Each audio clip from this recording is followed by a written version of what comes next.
טוב, אנחנו מתחילים סדרה בת כמה פרקים שהכותרת שלה אחרית הימים, מה שקרה ומה שיקרה. אני מודע לעובדה שמדובר בכותרת יומרנית, לפחות בתחילה, אבל כדי ליצור את המסגרת שלתוכה ניצוק את התכנים, אנחנו כדרכנו צריכים לכמה הקדמות קצרות. השיעור יהיה לרפואת שמעון בן פני וחיים בן רשל, בתור שאר כל חולי עמו ישראל. כל פעם שהמילה עתיד נזרקת לחלל האוויר, אנחנו מרגישים חשמל. אנשים אוהבים מאוד את העתיד. למשל, אם אתה מפרסם כותרת של הרצאה על משמעות החיים, יבואו אולי זימון, אולי מניין, זאת אומרת, יש ביקוש יחסי. אבל כשאתה עוסק בנושאים של מה הולך להיות, מה צופן העתיד בחובו, אתה לא צריך להיות נביא כדי לדעת שהעתיד צופן בחובו אולם מלא. אנחנו אוהבים מאוד לעסוק בעתיד. והשאלה היא מדוע. ובכן, יש לכך כמה סיבות. סיבה ראשונה, סקרנות. טבעו של אדם שהוא רוצה להשיג את מה שהוא אינו יכול. כשאומרים לאדם עד כאן תחום שבת, יש בו מין יצר מרדני שאומר פרוץ את הגבולות. למשל, אף אחד מאיתנו כשנכנס כאן לאולם לא בדק מה יש מאחורי הגדר בצד שמאל.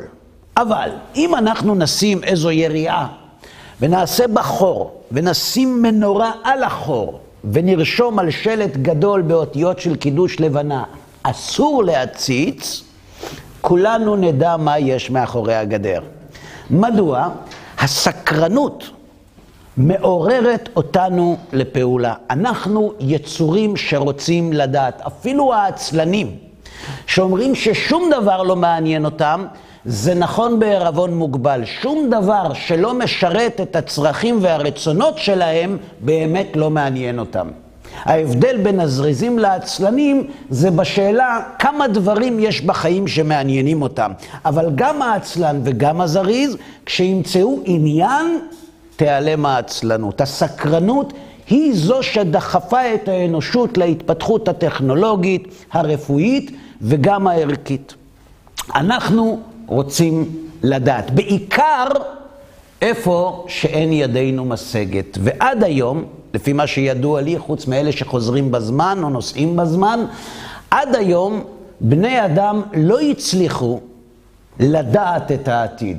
לנחש כן, להעריך כן, אבל לא לדעת אותו.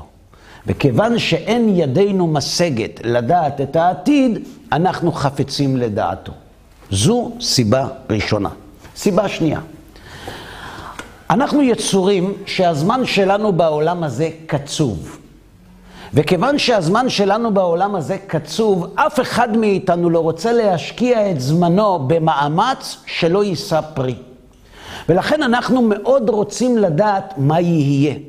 גם כדי להתכונן, גם כדי לא להיות מופתעים, גם כדי להכין את עצמנו לעתיד בצורה טובה יותר. אדם שיש לו יוזמה כלכלית, והוא לא יודע את העתיד, הוא במתח. אולי עוד מישהו ימציא אולי כבר המציאו את ההמצאה שלי ואני לא יודע עליה.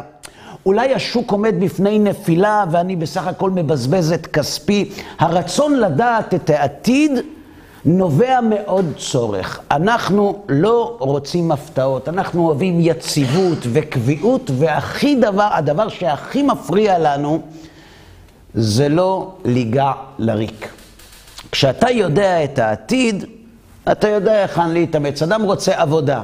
אומרים לו, תקשיב, אתה הולך לראיון עבודה אצלו, הוא לא יקבל אותך לעבודה, זה חתום. הוא אמר שהוא לא יקבל אותך. אין שום סיבה שהאדם יתבזה, יתאכזב וילך רק כדי לשמוע שלא מקבלים אותו לעבודה. אותו דבר עם מציאת בת זוג, אותו דבר בפרנסה. בכל תחום, אם האדם היה יכול לדעת את העתיד, הוא היה משקיע את הזמן הקצוב שלו בדבר האמיתי והמועיל. משתי הסיבות האלה, אנחנו מאוד רוצים לדעת את העתיד, והחדשות הפחות טובות זה שאי אפשר לדעת אותו. אז למה בכל זאת אני מספר לכם שאנחנו עוסקים במה שקרה? לא צריך כל כך לדעת עתידות, זה כל היסטוריון או כל חובב מידע יכול לדעת את העבר, אבל מה שיקרה מניין. ובכן, כשאנחנו אומרים שאף אחד לא יכול לדעת את העתיד, זה כמעט מדויק. למה רק כמעט? כי עדיין בתוך סדק קצר יש אפשרות מסוימת לקבל מידע על העתיד.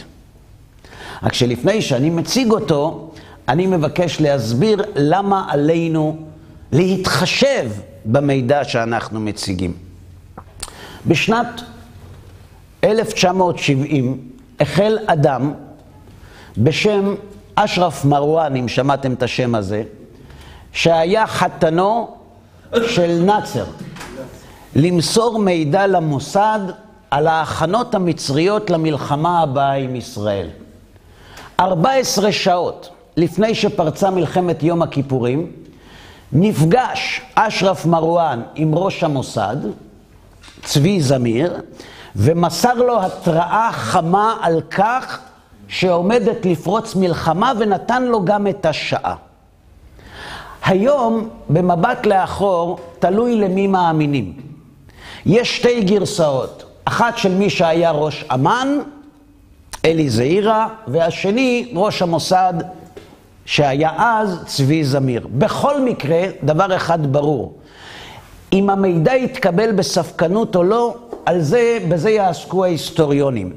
אבל המידע הזה לפחות הציל את ההפתעה המוחלטת של צה"ל ושל מדינת ישראל, ובמבט לאחור אפשר לומר שבזכות המידע הזה רמת הגולן ניצלה. אבל עד היום יש ויכוח האם אשרף מרואן היה סוכן כפול או סוכן מוסד, ולמה אני חופר בהיסטוריה? מסיבה פשוטה. כשאתה מקבל מידע ממקור כלשהו, הדבר הראשון שאתה צריך לבדוק זה האמינות של המקור. אם המקור לא אמין בעיניך, לא רק שהמידע לא יכול לסייע לך, הוא יכול גם להזיק. ולכן אנחנו מחלקים את הסדרה שלנו לשני חלקים. בחלק אחד אנחנו נעסוק בבניית המקור, כלומר מיהו אותו מקור שאנחנו עומדים להשתמש בשירותים שלו, והאם הוא אמין. כלומר, האם המידע שהוא מסר עד היום מתאמת, מה רמת הדיוק שלו, ואחרי שאנחנו נקבל את הנתונים האלה, אנחנו נלך לבדוק אם למקור יש נתונים על העתיד, ואם כן, מה הם. בדרך הזאת אנחנו נעצים את החשיבות של המידע שאותו אנחנו עומדים ללמוד. בסדר? נתחיל.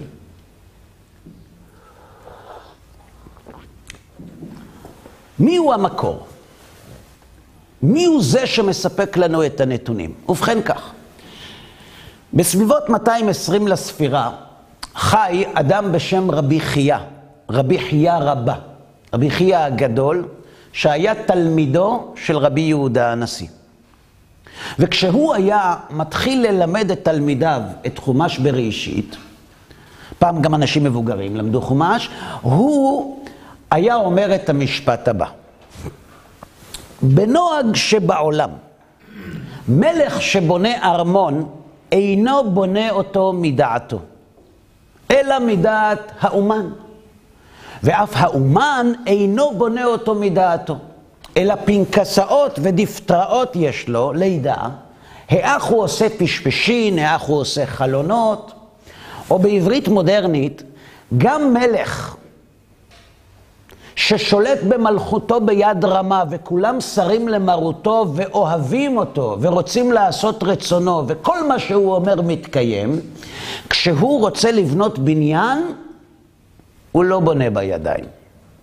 הוא לוקח אדריכל, ומהנדס, וקבלן, ויוצרים תוכנית, ומסרטטים אותה. אינו בונה אותו מדעתו, אלא מדעת האומן, אבל גם האומן. הוא לא בא מסתכל ואומר, תתחילו לעבוד, אני לא מדבר עלינו כאן בארץ, אני מדבר באופן כללי במדינות מתוקנות בעולם, בונים תוכנית, מסרטטים תוכנית, ומה שיש בתוכנית אמור להיות אחר כך נבנה במציאות. כך הקדוש ברוך הוא. הסתכל באורייתא וברא עלמא. פירוש, הקדוש ברוך הוא בורא את העולם, ואין מי שיאמר לו מה תעשה ומה תפעל, אבל כך עלה ברצונו, שהעולם ייברא על פי התורה.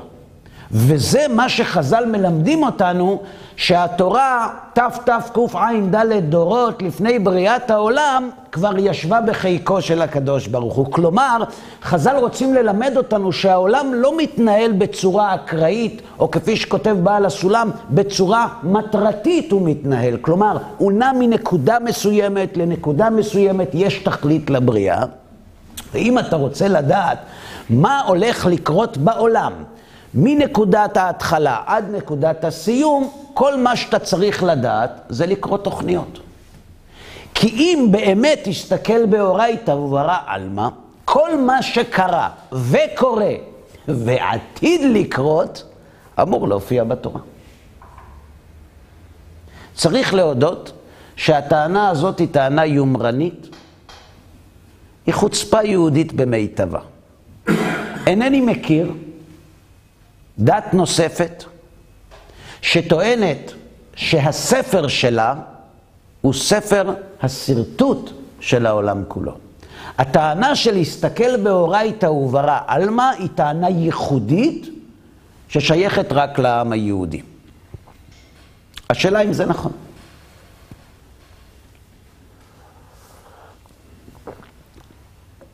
אם אכן זה נכון, אי אפשר שיקרה משהו בעולם שלא מופיע בתוכנית. אז בשביל זה צריך ללמוד, לקרוא תוכניות. ואכן, רבי משה קורדוברו, שחי לפני כ-480 שנה בצפת, כותב בהקדמה לספרו פרדס רימונים, באיזו דרך ניתן לקרוא את התוכנית. כלומר, אם אתה רוצה לדעת לקרוא תוכנית, אני למשל הדיוט. אני לא מבין, יראו לי תוכנית אדריכלית, אני אחשוב זו תוכנית של רכב. אבל יש אנשים שיודעים לקרוא תוכניות, שאתה מראה לו תוכנית, הוא רואה את הבניין מול העיניים, כי זה המקצוע שלו. כלומר, לקרוא תוכניות, לקרוא סרטוטים, זה ממש מקצוע, זה סוג של שפה. איזו שפה צריך ללמוד, אומר רבי משה קורדוברו, כדי לדעת להסתכל בתורה ולדעת מה כתוב בה. אז הוא כותב כך: ידיעת סודות תורתנו הקדושה. בתורת ישראל יש פשט, רמז, דרש וסוד. אם אתה רוצה לדעת לקרוא את הסרטוטים הפנימיים, הוא על ידי צירופים. אתם יודעים מה זה צירופים? יופי. וגימטריות. גימטריות אנחנו יודעים, מצוין. וראשי תיבות, וסופי תיבות, ותוכי אותיות. ומה? תוכי אותיות. לא יודע? לא נורא. אגיד לך סוד, אף אחד לא שומע. אף אחד פה לא יודע כלום, אבל לא משנה. לא משנה. תוכי אותיות. וראשי פסוקים, וסופי פסוקים, ודילוג אותיות, וצירוף אותיות. אז אתה אמרת שאתה יודע מה זה צירופים. אז בוא תלמד ותשכיל אותנו, מה ההבדל בין צירופים לצירופי אותיות. עכשיו, מאיפה יש לי העזות לומר לך את המשפט, אף אחד פה לא באמת יודע. משתי סיבות. קודם כל, אני לא יודע, ואני רוצה להיות בחברה טובה. דבר שני, אנחנו באמת בחברה טובה, כי רבי משה קורדוברו אומר שגם הוא לא יודע. כן. ועניינים אלו, כותב הרמ"ג, נשגבים ונעלמים, וסודם נשגבה, ואין בנו כוח להשיגם לרובע עלמם, כי יתחלפו על פי דרכים אלו לאין סוף ולאין תכלית, ועל זה נאמר, ארוכה מארץ מידה ורחבה מני ים. פירוש, אומר רבי משה קורדוברו, אם חנן אומר שהוא יודע מה זה צירופים, אתה יכול להאמין לו. אם מישהו אומר שהוא יודע מה זה ראשי תיבות, אתה גם יכול להאמין לו. אם הוא לא יודע מה זה תוכי אותיות, זה לא כל כך קשה ללמוד. הבעיה היא לא במינוחים. הבעיה היא בשימוש הנכון, בתזמון. מתי אתה מניח כלי דילוג האותיות ואוחז ראשי פסוקים? מתי אתה מניח ראשי פסוקים ועוסק בתוכי אותיות? את זה קשה לדעת. ועניינים אלו נשגבים ונעלמים, וסודם נשגבה, ואין בנו כוח להשיגם לרובע עלמם, כי יתחלפו על פי דרכים אלו לאין סוף ולאין תכלית. כולם יודעים איפה נמצאת ירושלים, אבל מישהו אינו מקומי, כדי להגיע לאותו מקום שנקרא ירושלים, הוא צריך לדעת היכן הוא פונה בכל צומת. וזה, לשם כך אנחנו זקוקים לתוכנית ניווט. אבל פעם ידעו את זה. פעם ידעו, בזמן הגמרא. יכול להיות שפעם ידעו, אבל זה שפעם ידעו לא מקדם אותנו לשום מקום. אתה צודק. אין ספק שפעם ידעו הרבה יותר מהיום. אבל אנחנו חיים היום, ורוצים לדעת באיכות של פעם. נכון? זה נקרא בטעם של פעם. שעד היום אני לא מבין מה כל כך טוב בטעם של פעם. זה ישן מאוד. אבל איך תדע?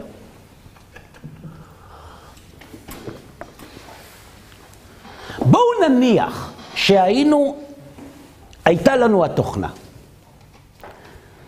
מה אפשר לחלץ מהמקור הזה שנקרא תורה? שעליו אמר רבי חייא שיסתכל באורייתא וברא עלמא. מה ניתן להוציא? אם נדע את כל השיטות שעליהם מדבר רבי משה קורדוברו. את זה מבאר הגאון מווילנה. רק שלפני שאני אומר את דבריו, אני מבקש לספר סיפור. רבי חיים מוולוז'ין, מייסד אם הישיבות בוולוז'ין, היה תלמידו המובהק של הגאון רבי אליהו הכהן מווילנה שנפטר לפני 300 שנה. הספר נפש החיים שאנחנו לומדים כאן, הוא הספר של רבי חיים מוולוז'ין עליו השלום.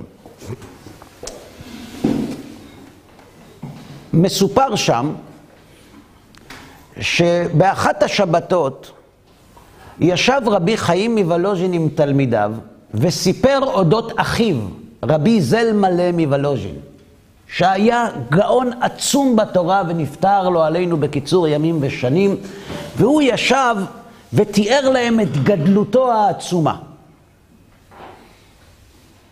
ואמר להם שאם הוא היה חי בעבר, הוא היה תנא. זאת אומרת, סדר גודל מאוד משמעותי בהשגת הרוחניות. אמרו לו, כבוד הרב, אם אח שלך היה תנא, מי היה הגאון מווילנה הרב שלך? אמר להם, זה לא תבינו בכלל. אמרו לו, למה? אמר להם, אסביר לכם במשל, ואתם תבינו למה אתם לא מסוגלים להבין עד כמה אתם בכלל לא מבינים, למה אתם לא מבינים מי היה הגאון מווילנה. בסדר? והוא נתן להם את המשל הבא. כמה פעמים קורא אדם ביום אשרי יושבי ביתך? 3 פעמים. בשנה, פלוס 1,000, תקצץ, יש, כן? בסדר? מס הכנסה שלילי, 1,000, בסדר? יופי. 30 שנה גיל ממוצע, 30,000. עכשיו אני שואל אתכם, אפשר לצפות מבן אדם שקרא את מזמור אשרי יושבי ביתך 30,000 פעם שידע אותו בעל פה? אפשר לצפות ממנו או שזו ציפייה גבוהה מדי? אפשר לצפות. 1095 בערך. אין הנחות אצלך, אתה אומר. אז אתם בואו נעשה מבחן ברשותכם. טוב השם לכל. ואחריו הכל מעשיו. קרוב השם לכל קוריו. יפה מאוד. יפה מאוד, יפה מאוד. עכשיו שאלה נוספת, אמר הרב לתלמידיו. 30,000 פעם, לא תדעו הפוך? לא. למה? אבל קראת 30,000. תשובה פשוטה. אדם שנוסע מתל אביב לירושלים 30 שנה, מכיר כל זיז, כל אבן, כל תקלה שמעץ השאירו בכביש ולא תקנו 30 שנה. הכל הוא מכיר. אבל הוא חוזר במסוק. אם יום אחד הוא יחזור חזרה במכונית, הדרך תהיה חדשה לו. כי הוא מעולם לא נסע בדרך הזאת מלמעלה למטה. אנחנו 30 שנה קוראים אשרי יושבי ביתך מימין לשמאל. לכן כשאני ניסיתי אשרי יושבי ביתך, אז ידעתם. כי זו הדרך שאנחנו נוסעים כבר 30 שנה. אבל הפוך לא יודעים. אמר להם רבי חיים מוולוז'ין, בוא נעשה עוד תרגיל. לא הפוך, ישר. רק שאני לא אעצור אתכם במקום שאתם רגילים. טוב השם לכל, ורחמיו על כל מעשיו. מה המילה לפני טוב? חסד.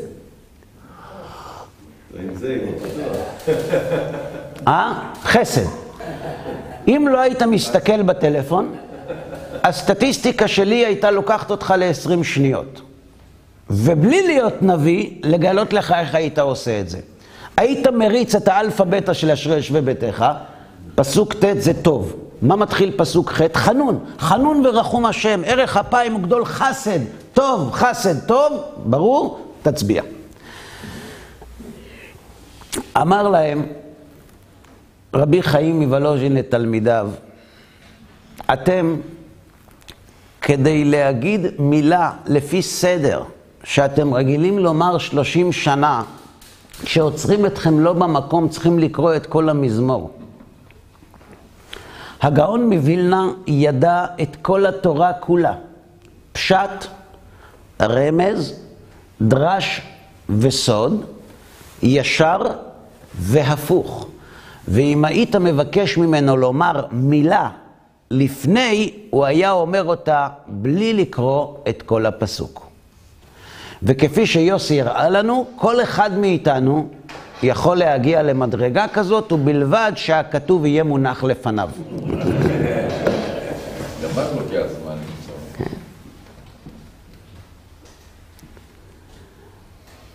אתם מבינים, אמר רב חיים לתלמידיו, למה אתם לא מבינים, כמה אתם לא מבינים מי היה הגאון מווילנה? כותב הגאון מווילנה בהקדמה לספרא דצניעותא. אם היינו יודעים את השפות שעליהן מדבר רבי משה קורדוברו, מה היינו יכולים לחלץ מתוך המקור? כי כל מה שהיה, הווה ויהיה, עד עולם, הכל כלול בתורה, מבראשית ועד לעיני כל ישראל. ולא רק כללים בלבד, אלא אפילו פרטיו של כל מין ומין, ושל כל אדם בפרט, וכל מה שיערה לו מיום היוולדו עד סופו, וכל גלגוליו, וכל פרטיו ופרטי פרטיו. וכן של כל מין בהמה וחיה, וכל בעל חי שבעולם, וכל עשב וצומח ודומם, לפרטי פרטיהם. היא התוכנית. הגאון מווילנה, שהבין דבר אחד או שניים בתורת ישראל, אומר לנו שמי שיודע לקרוא בתוך הספר, בשפות הנכונות, בעצם יש לו אקדח שקורא ברקודים. וכל מולקולה יש לה ברקוד. וכשאתה מצמיד את האקדח וקורא את הברקוד שיש על המולקולה, של דומם, של צומח, של חי, של מדבר, של גוף או של נשמה, אתה יודע איפה היא נמצאת בתוך המסע שלה בגלקסיה? מהיכן היא באה ולהיכן היא הולכת? מה ההיסטוריה שלה? כמה ידיים עברה המכונית? כמה קילומטראז' היא עשתה? ולא בדרגת אמינות של משרד תחבורה. זו טענה פנטסטית לחלוטין, שאין שום בעיה לטעון אותה, כי כבר הקדמנו והצלחנו להגן על עצמנו באומרנו, אי אפשר לדעת. זה יפה מאוד להגיד את זה. אני מדע לך, הכל כתוב, אבל אי אפשר לדעת. אבל אי אפשר. שתגיע יום אחד לדרגה, זה כמו במזרח, אומרים לו, תשמע, כרגע אתה לא רואה מלאכים. אבל אם תגיע לדרגה 16, אתה תראה מלאכים. וזה עולה $30,000. מה? אתה באמת תראה מלאכים אחרי שבזבזת $30,000. כן, בבקשה. אם נביא זה הדרגה הכי גבוהה, והנביא צריך את הנבואה כדי לדעת את העתיד, אז זה אומר שאף אחד לא, אין דרגה יותר נמוכה שיכולה לדעת את הדבר הזה. אתה שואל שאלה טובה. אם נביא זו המדרגה הגבוהה ביותר, ונביא צריך נבואה כדי לדעת את העתיד, אז איך אפשר לומר שהעתיד כתוב בתורה? זו השאלה? אבל אף אחד לא יכול לדעת אותו. יפה. אני אחזק את שאלתך. נביא לא יודע את העתיד. נביא באשר לעתיד הוא כאחד האדם. וכל מה שהקדוש ברוך הוא מגלה לנביא עתידות, כי אם גילה את סודו לעבדיו הנביאים, זה רק אם העם נצרך לעתיד הזה. למשל, לעשות אות או מופת כדי שיקבלו את תוכחתו, או להגיד את העתיד כדי שיטיבו את דרכיהם ולא יגיע אותו עתיד, אבל אין איזה מין כזה אשראי לדעת את העתיד לנביא מתי שהוא רוצה. אם כך, איך זה שהתורה תומנת בתוכה את העתיד לפרטי פרטים כאלה, וכל הרוצה ליטול יבוא ויטול? נכון? זו שאלה טובה. כשאנחנו נחלץ את הנתונים מתוך המקור, אני חושב שהתשובה תתקבל ממילא. בסדר? אבל הרב, אם אף אחד לא יודע לקרוא את זה, איך מישהו כן יכול להגיד שזה כתוב שם? אני לא אמרתי שאף אחד לא יודע לקרוא את זה. אני אמרתי שרבי משה קורדוברו אומר בלשון רבים על עצמו, וכנראה גם על בני דורו, ואין בנו כוח להשיגם. הוא לא מדבר על אלה שקדמו לו, הוא מדבר עליו, ועל חבריו, ועלינו כמובן. כל מי שאחר. התלמיד שלא ידע לזהות. כן. הקשר בין הארי הקדוש לרבי משה קורדוברו הוא קשר מאוד מרתק, שפעם דיברנו בו, אולי נדבר בו בעתיד, אבל קשה לומר שהוא היה תלמיד שלו. אבל לא משנה. כן, לא משנה. בסדר, נתקדם ברשותכם. בסדר? אז מה אנחנו הולכים לעשות? אנחנו הולכים להציג נתונים שמופיעים בתוכנית, וכבר נתקיימו. כלומר, מה שקרה, ועל ידי שנראה את הדיוק של המקור בעניין מה שקרה, נתייחס ביתר רצינות לגבי מה שהמקור אומר על מה שיקרה. עכשיו, כשאנחנו עוסקים במה שקרה, זה לא שהמקור כותב שמחר תזרח השמש. כי זה גם כתוב, ממזרח שמש עד מבואו. אבל זו לא נבואה, זו לא התחייבות עתידית, מסיבה מאוד פשוטה.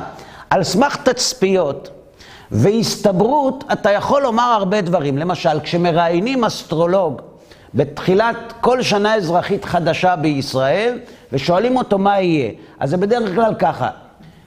יהיו בחירות, תהיה מלחמה, והאינפלציה תעלה. שאלה 3 דברים מאוד סבירים שיקרו על חבית חומר הנפץ שעליה אנחנו חיים במזרח התיכון. עכשיו, אם זה קרה, הוא יעשה הרבה כסף מכל הקליינטים שיבואו לבקר אותו, כי הוא יודע מה יהיה. ואם זה לא קרה, כבר כתוב על כך בתורה, ולא זכר שר המשקים את יוסף, וישכחהו, למרות שטוב פתר. בסדר? אז כשאנחנו רוצים לדעת אמינות של מקור, אנחנו צריכים לנסח את הכללים. כשאדם אומר עתיד, כדי שהאמירה הזאת תהיה בעלת משמעות, צריכים לחול עליה שני כללים לפחות. א', שהאמירה נוגדת את הנתונים הטבעיים בזמן שבו היא נאמרה. כלומר, אני אומר לך, הולך להיות כך וכך. זה יכולה להיות תחזית, זה יכול להיות צפי, זה יכולה להיות תקווה. אבל כשאני אומר משהו שהוא הפוך לחלוטין מדרך הטבע, הפוך לחלוטין מהרקע ההיסטורי שבו אנחנו חיים, והוא למרות זאת מתגשם, ככל שיהיה ניגוד גדול יותר בין מה שאני אומר למה שהסבירות אומרת שיקרה, כך אמינותי כמקור עתידי תתעצם. זהו כלל ראשון. כלל שני, אם זה יקרה כמובן, כן. כלל שני, ככל שההתחייבות נאמרת על תקופה מאוחרת יותר, כך אמינותו של המקור גבוהה יותר. מסיבה מאוד פשוטה. האדם לא יכול לשלוט בשני דברים הכי משמעותיים בחיים. הוא לא יכול לשלוט בחוקי הטבע, והוא לא יכול לשלוט בעתיד. זה שהאדם לא יכול לשלוט בעתיד זה ברור. אנחנו יכולים להשפיע בצורה מסוימת על העתיד, אבל אנחנו לא יכולים לשלוט בו, לא יכולים לקבוע אותו. למשל, אדם עשיר כקורח, שכל העולם שר למרותו. והוא משלם מיליונים לאדם שכל מה שהוא צריך לעשות זה לקבור אותו בחלקת הקבר שהוא קרא לעצמו.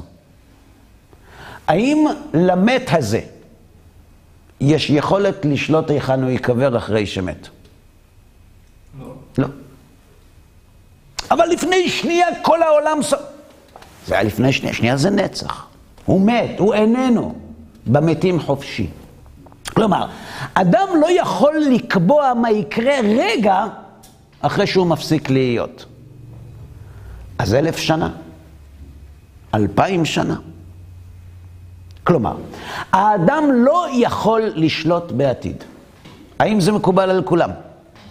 האם האדם יכול לשלוט בטבע, בחוקי הטבע?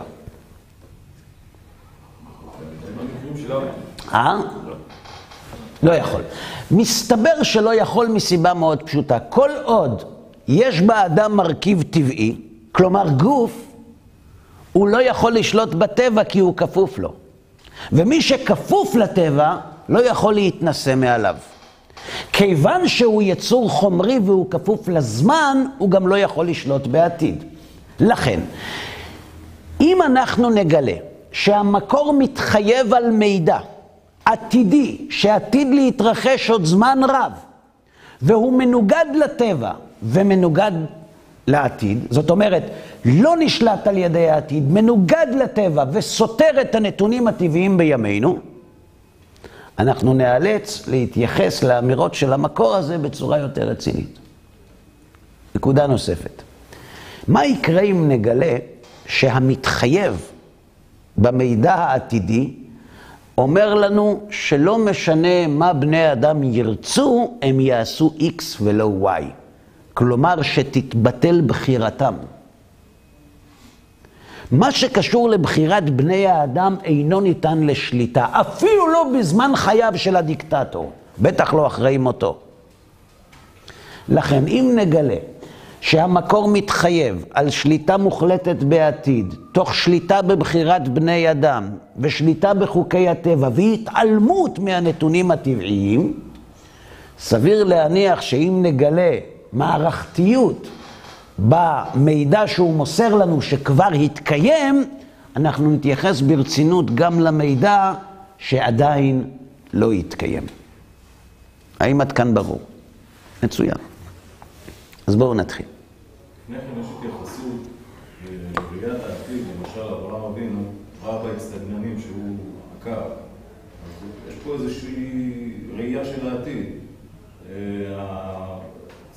החתומים של פרעה ראו שהולך להיוולד בן, שראו את זה באצטגננים גם כן. יש איזשהו, כלומר, איזה קשר, אני לא יודע.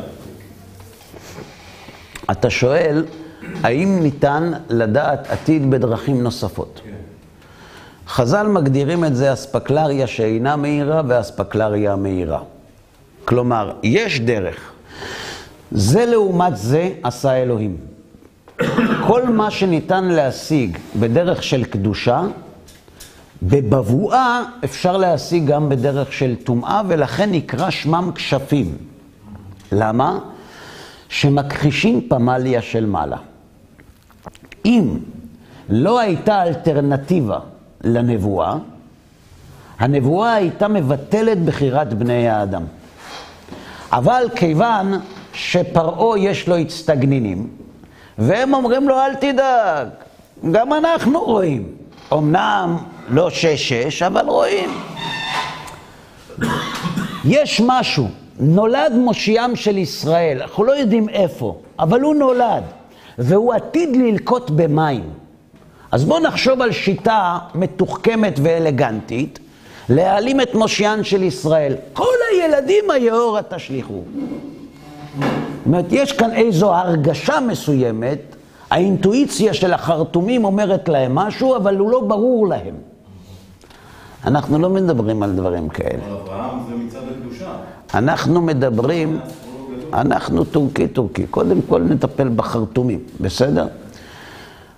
אנחנו מדברים על רמת דיוק מיקרוסקופית. אני אתן לך דוגמה.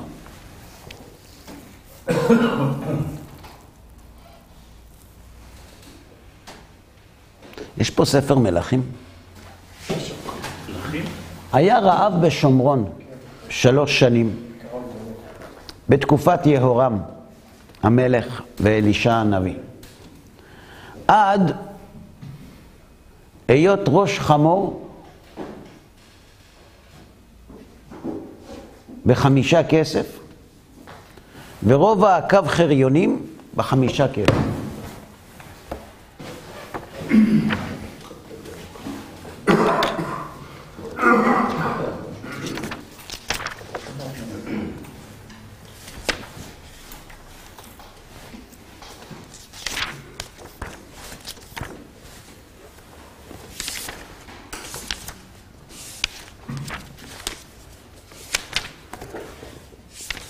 ואישה אחת מבני הנביאים, לא, סליחה, זה אמא של אשתו של עובדיה, הנה זה כאן.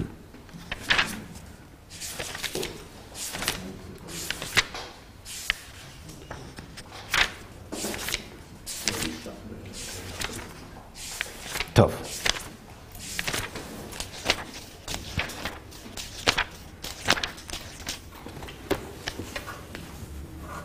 את ההפתעה שלפני כמה שבועות? הנה זה. כן? לא, בסדר, הכל בסדר. כן.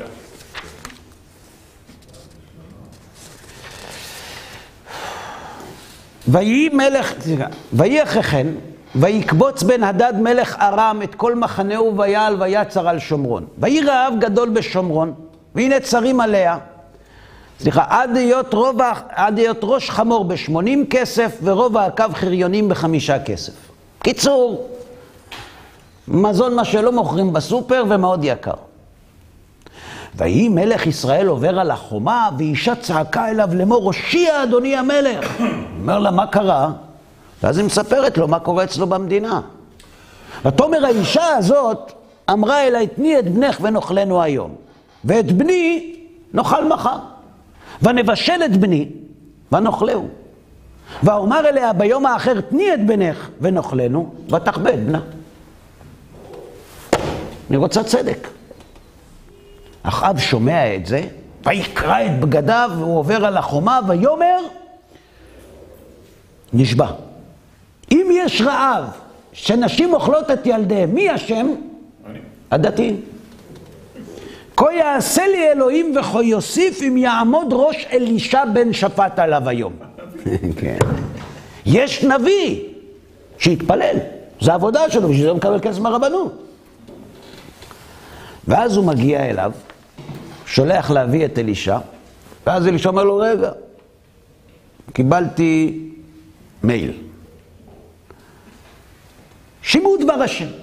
כה אמר השם כעת מחר, שאה סולת בשקל ושאתיים שעורים בשקל בשער שומרון. מחר. 24 דקות מהיום, לא של אל על. 24 דקות, 24 שעות, שעות. כן.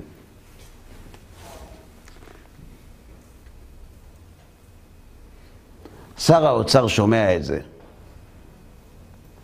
נכנס ללחץ. ויען השליש אשר למלך נשען על ידו את איש האלוהים ויאמר, מה אתה עושה?